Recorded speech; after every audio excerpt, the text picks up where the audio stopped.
Welcome back to Streaming Media East 2017. I'm Tim Siglin, contributing editor with Streaming Media Magazine and media strategy principal at RealSolver Incorporated. Today I've got with me Luke Watson from Roker Media. Luke, introduce yourself and tell the audience a little bit about what you guys do. Hi, I'm Luke Watson. I'm the director of Roker Labs at Roker Media, and we predominantly produce live streaming content for the major social platforms. So Facebook, Twitch, Periscope, and Twitter for the most part.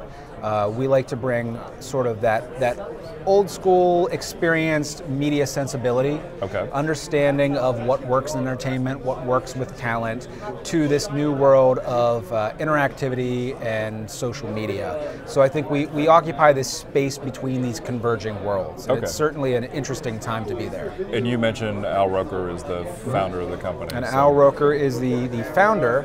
The thing about Al is that a lot of people are like, why is America's favorite weatherman behind this?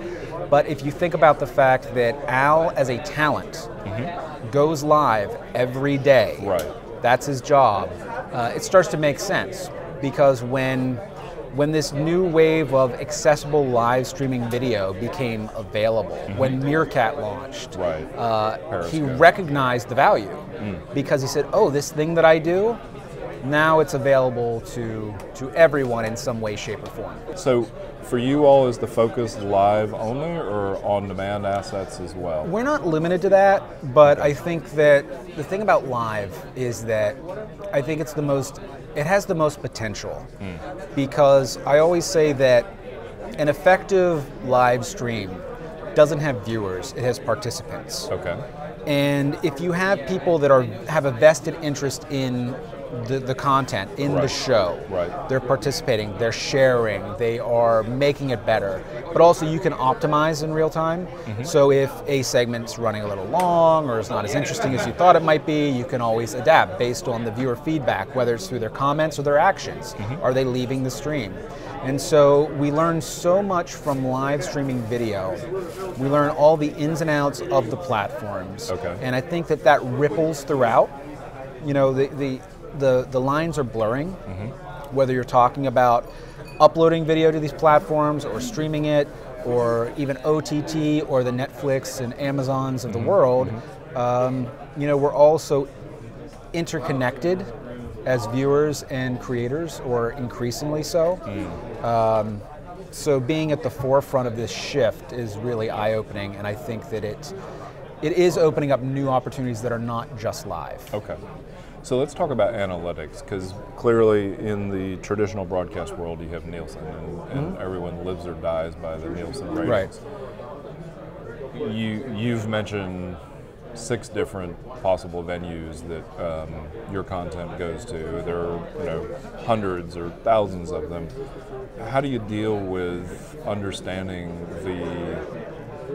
the benefit, the impact of each of those platforms, and how do you deal with kind of the disparate analytic approaches to it so that you can go back to somebody who's used to traditional media with a single Nielsen score and translate that to them? It is very frustrating how fragmented the platforms are, the analytics standards are. I use the term standards loosely. There really are none. So one thing that we've done, suggestions, exactly, the analytics optional. I'm talking to you if you know who you are. But like with Facebook, for example, Facebook actually provides pretty good data. Sometimes it's questionable. You know, they've had some blow-ups. But we work with a third-party platform called Del Mondo. And we actually, they're focused very much on live video at the moment, but when we started working with them, we were very much educating them about the opportunities, projecting where this would go. And again, bringing those sort of legacy TV tendencies or standards into this new world, they were able to access the Facebook API and compute the average minute audience for streams. And the reason that we went for that standard is because that's a TV standard. That's something that's certainly relatable and familiar. And so There's several ways to do it. That's one. Making the data more translatable, trying to take the new social analytics and make them fit a mold that's pre-existing. Okay. But there's certainly things that don't translate because they're unprecedented. What is the value of engagement? Exactly, levels of interactivity, levels of engagement, those kinds of things. But that's because this is a new medium. Right. And so, of course, they don't translate because this is all brand new.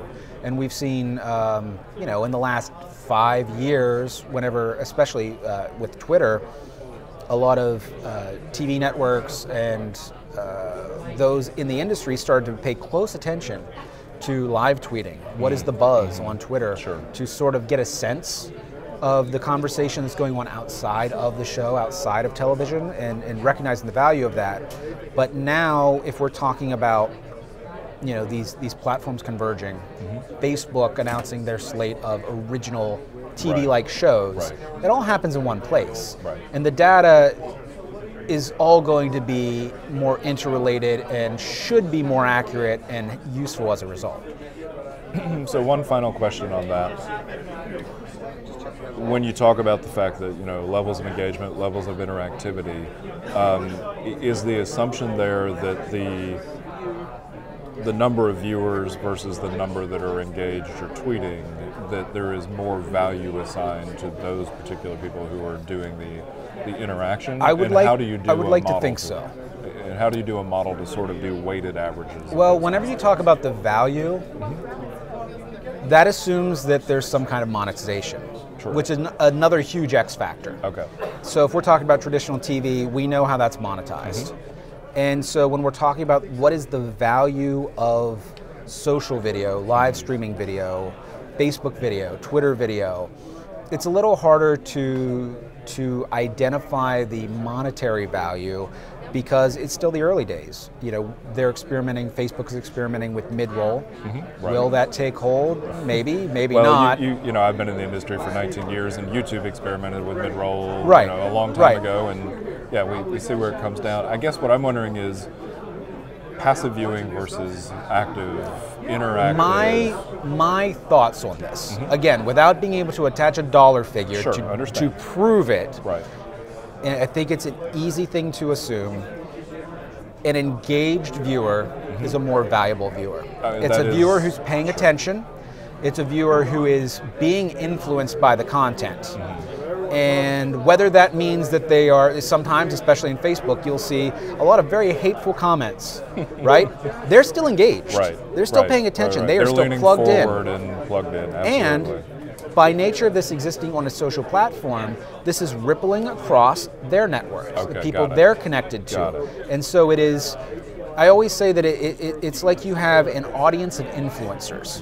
There might be micro-influencers, but an influencer should be valuable by their very nature. So if you get enough of those, certainly even if they're micro-influencers, it adds up. Is it possible we could reach a point where overall viewership may not be as high on a particular program, but the number of influencers is significantly higher than average, and therefore it would sort of drive keeping those types of programs engaged? And I think back to the Jerry Springer days where people would call in, and that was where you began to have the interactivity. It's funny because you went to Jerry Springer. I was thinking Mad Men. Okay, sure. Because Mad Men, of course, being this prestige show on AMC, it didn't get the ratings of The Walking Dead. Or a lot of other big shows. But it was such a darling of influential people, affluent people. People in the press. And so it's the same thing. It's just a different medium. Okay, interesting. Well, thank you very much for your time. I appreciate it. And again, this is Streaming Media East 2017.